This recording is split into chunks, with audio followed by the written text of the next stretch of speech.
This morning we're continuing our story of Joseph as we talk about blind faith. Okay, blind faith. Now, I want to do a little audience participation this morning. All right, I need your help here. All right, I'm going to ask for your feedback. When you hear the words blind faith said together, is that a good connotation for you or a bad connotation? In other words, do you see blind faith as a good thing or a bad thing? All right. Everyone who says blind faith, that sort of has a bad vibe for you, raise your hand. Blind faith is a bad thing for you. All right, come on, put them up there. Let me see. All right, yeah, come on, don't be shy. All right, blind faith is a bad thing. Okay, hands down. All right, now, those of you who think that blind faith is a good thing, blind faith is a good connotation, a good vibe for you. All those who feel blind faith is good, let me see your hands. Okay. All right. Thank you. All right. For those who think blind faith is a bad thing, if you feel bold enough to say something, why is it for you a bad thing? Anybody, if you're bold enough. Why is blind faith a bad thing for those of you think it's bad?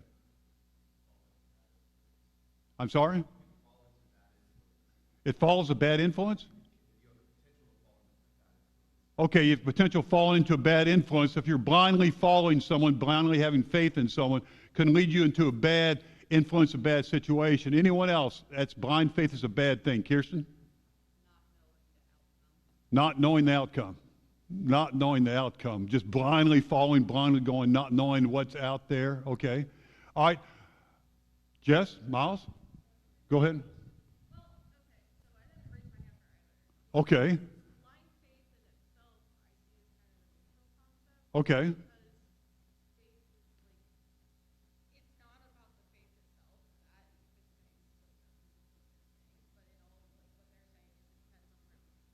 Oh, it depends on where the faith is going. Who do you trust your faith in? Okay. What influences?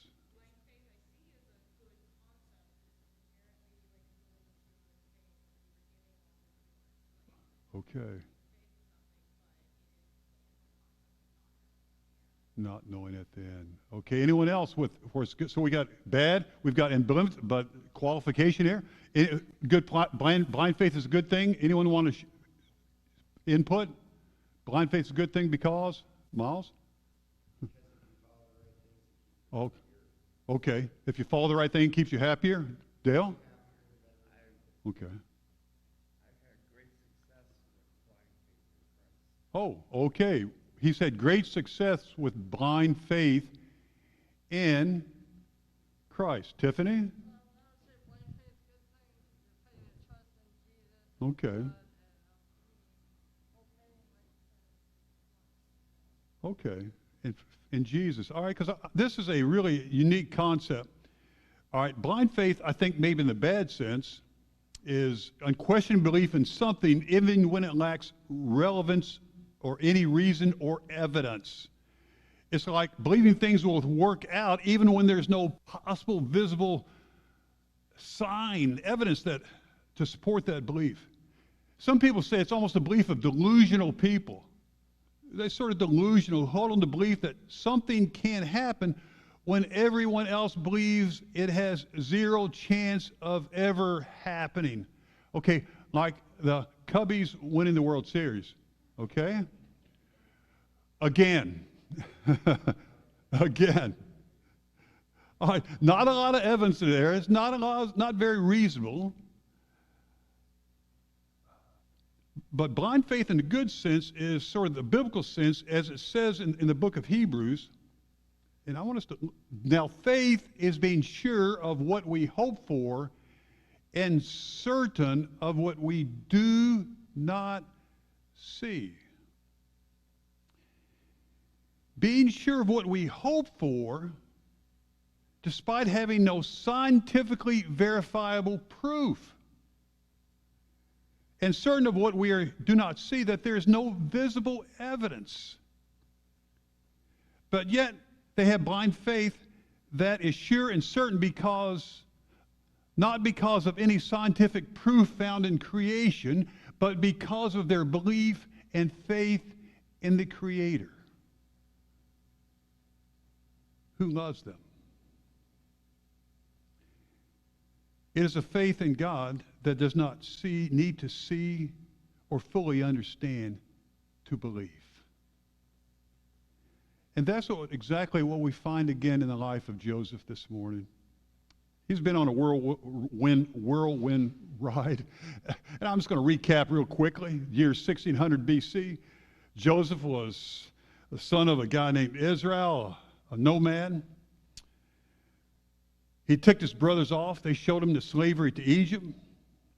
And in Egypt, Joseph the son became Joseph the slave, becomes Joseph the student, becomes Joseph the conduits of God's blessings to others, becomes Joseph the prisoner, becomes Joseph the warden. And the overall theme of this whole sequence of events that takes place as Joseph is in Egypt, that Joseph was with God and God was with Joseph. But despite the fact that Joseph was with God and God was with Joseph, Joseph is still in prison. He's still locked up without any seeming hope of ever being released. And I've got to believe that Joseph in his weakest moments, I think that really Joseph in his best moments is thinking, is this belief that I have, is this blind faith in God going to result in one day God acting to fulfill the dream that he gave me and I'll be released out of prison? But what Joseph could not possibly know, but only had blind faith in, was that unseen behind the scenes, God was still working for his good. Even though he didn't know it. Even though he couldn't see it. And it's going to begin with an improbable meeting. God working for Joseph's good still through an improbable meeting. Genesis 40, verse 1. Sometime later, the cupbearer and the baker of the king of Egypt offended their master, the king of Egypt. Pharaoh was angry with his two officials, the chief cupbearer and the chief baker, and put them in custody in the house of the captain of the guard, in the same prison where Joseph was confined. The captain of the guard assigned them to Joseph, and he attended them. Hear those words, some time later. Now, we don't know how much time later. It could have been a week, it could have been days, it could have been months, it could have been years. But a significant period of time had passed between the day that Joseph was put in the prison and the cupbearer and the baker were put in the prison. You know, when we begin to pray, we think that, pray God, act now. God, do something now. We need you to do, and we cry out to God to do something now, but sometimes God is doing something that just doesn't happen now. Not in the way we envision, not in the way we see. And after some time had passed, these two new prisoners were thrown in the same prison the very same day. Now notice, these were not two ordinary prisoners. These were VIP prisoners. Is the Pharaoh's cupbearer, but not only the cupbearer, the chief cupbearer. He was the numero uno, number one cupbearer. His sole purpose was to serve wine, serve drinks to the Pharaoh, and make sure they were not only tasted good, but they were not poisoned. His sole purpose in the life was to test the wine if needed be, whatever it took, or someone to taste the wine, to make sure that the Pharaoh would not get poisoned and die, because down through history, the way to get rid of a ruler you don't like was to poison them. And so every ruler, every king, every Pharaoh was always scared of being poisoned. So he was the chief cupbearer whose sole purpose was to be in the presence of Pharaoh day in and day out, always with him. And he had Pharaoh's ear. He was a man of influence. And the Pharaoh listened to him. And so the chief cupbearer was thrown into prison. But not only the chief cupbearer, the chief baker, not just any baker, the number one baker. And guess what his purpose was? His purpose was to make sure all the baked goods, all the pastries, all the sweet things, all the breads, they were all tasted good, but also made sure they weren't poisoned so that the Pharaoh would not get poisoned. And he too was always in the presence of the Pharaoh. He too was talking with him, had the Pharaoh's ear, and the Pharaoh would listen to him. Two men of great influence to the king of Egypt.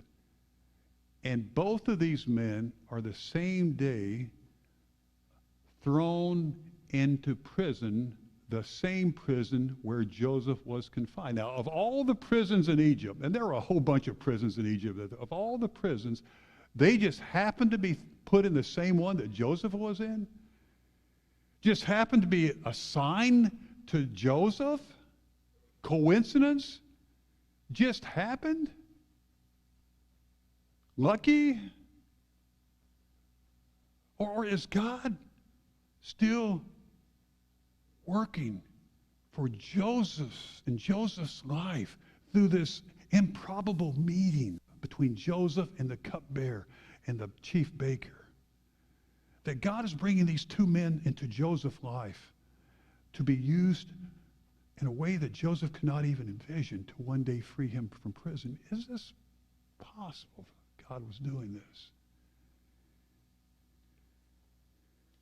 And so God seems to be working through Joseph's life through an improbable meeting, but through some incredible timing.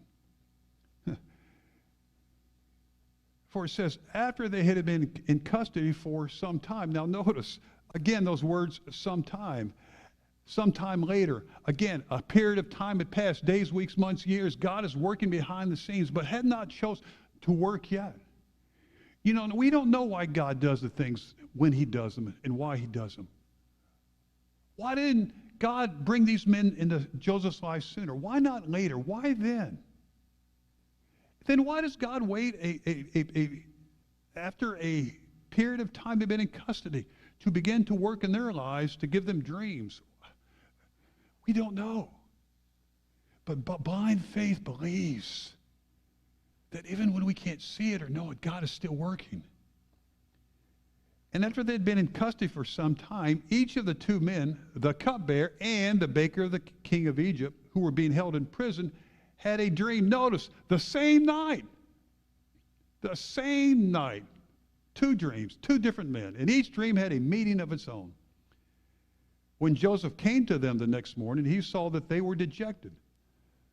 So he asked Pharaoh's officials who were in custody with him in his master's house, "Why are your faces so sad today?" "Well, we both had dreams," they answered, "but there is no one to interpret them." Then Joseph said to them, "Do not interpretations belong to God? Tell me your dreams."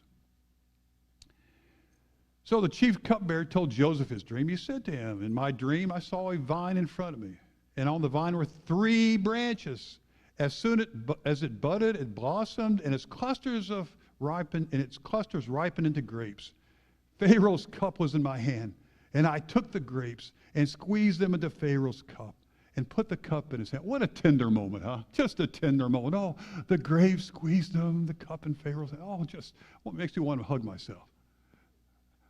So he has this dream. And this is what it means, Joseph said to him. The 3 branches are 3 days. Within 3 days, Pharaoh will lift up your head and restore you to your position. You will put Pharaoh's cup in his hand just as you used to do when you were in his cupbearer. But Joseph asked him, "Please, but when all goes well with you, remember me and show me kindness. Mention me to Pharaoh and get me out of this prison. For I was forcibly carried off from the land of the Hebrews, and even here I've done nothing to deserve being put in a dungeon." And when the chief baker saw that Joseph had given a favorable interpretation, he said to Joseph, hey, wait a minute, Joseph. I too had a dream. On my hand were 3 baskets of bread. In the top basket were all kinds of baked goods for Pharaoh, but the birds were eating them out of the basket on my head. This is what it means, Joseph said. The 3 baskets are 3 days.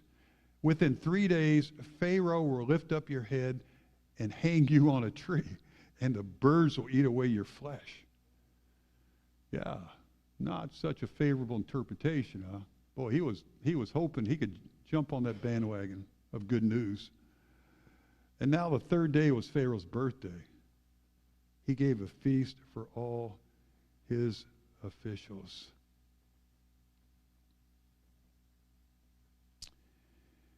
Two different men, two separate dreams, 3 branches from the vine, 3 baskets of baked goods, and 3 days until Pharaoh's birthday. Just coincidence? Just happened that it was 3 branches, 3 vines, 3 baskets, 2 different dreams, matched up with the 3 calendar days to Pharaoh's birthday. I want us to understand something. There is really, in this world in which we live, there's not this thing of fate. In this world where God is sovereign, God is over all things. And we live in the reality, I believe, in our lives, that everything in our lives is under God's watch, care, and love. Say that with me.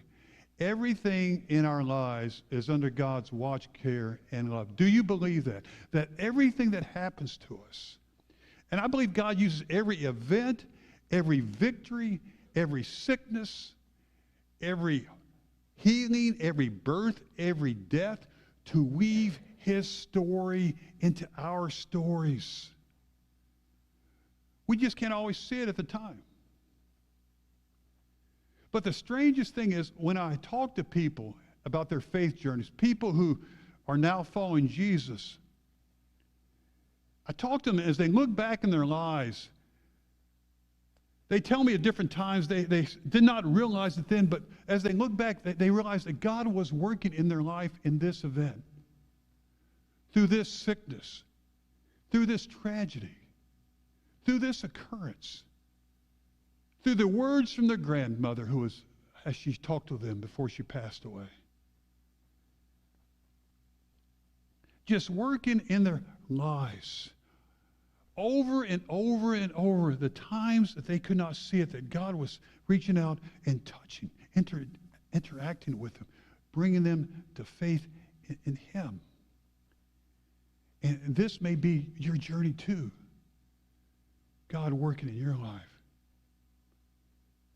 And God was still working for Joseph's good through an improbable meeting and through some unbelievable timing, but it didn't seem like it, especially because of a request that was forgotten.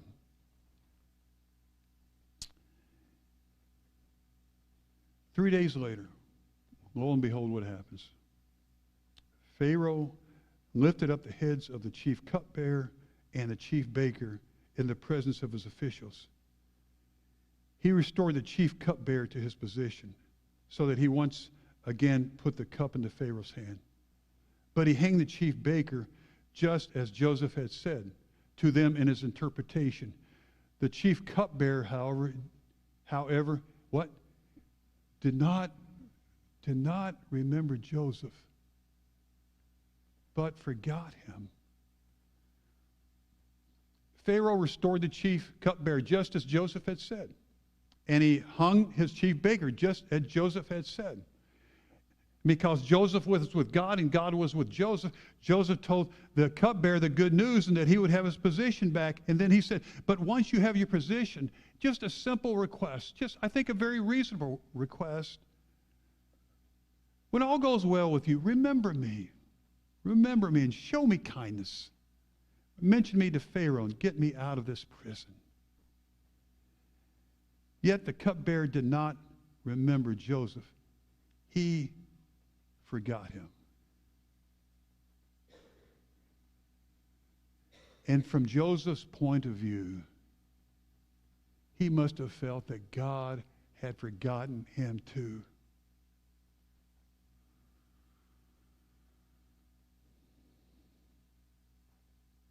Maybe today you feel like God has forgotten you. Maybe due to some overwhelming sense of loneliness, you feel that God has forgotten you. Maybe because life is not working out as you had envisioned life working out, you feel like God has forgotten you. Maybe because of abuse in your past. Maybe because of rejection by friends or family members. You feel that God has forgotten you. Because of broken relationships or crippling fears, you feel God has forgotten you. But I want you to know something. God has not forgotten you. No, God has not forgotten you. To prove that he's not forgotten you, he sent his son for you. He sent his son to give his life for you. He sent his son to take the nails for you. He sent his son to die for you, and he will send his son again to come again for you, and to prove that God has never, ever forgotten you, he sent Jesus for us. God cannot forget you. He cannot forget me, because I want you to know he loves us. He loves me. He loves you. Out of Hebrews, it says, but God, the creator of all things, God demonstrates, shows us that he is not just there watching over us, but that he loves us and will not forget us, his own love for us in this, that while we were still sinners, what? Christ died for us. For us.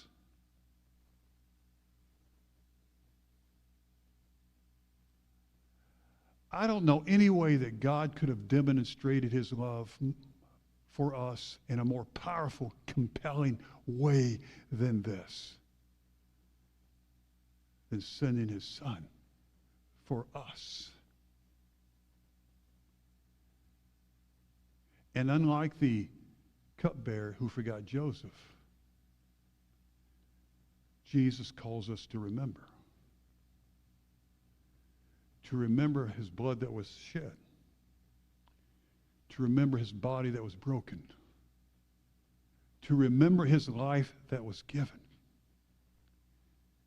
To help us remember that God will not and cannot forget you, because he dearly loves you. We call this communion. And we're having it right now.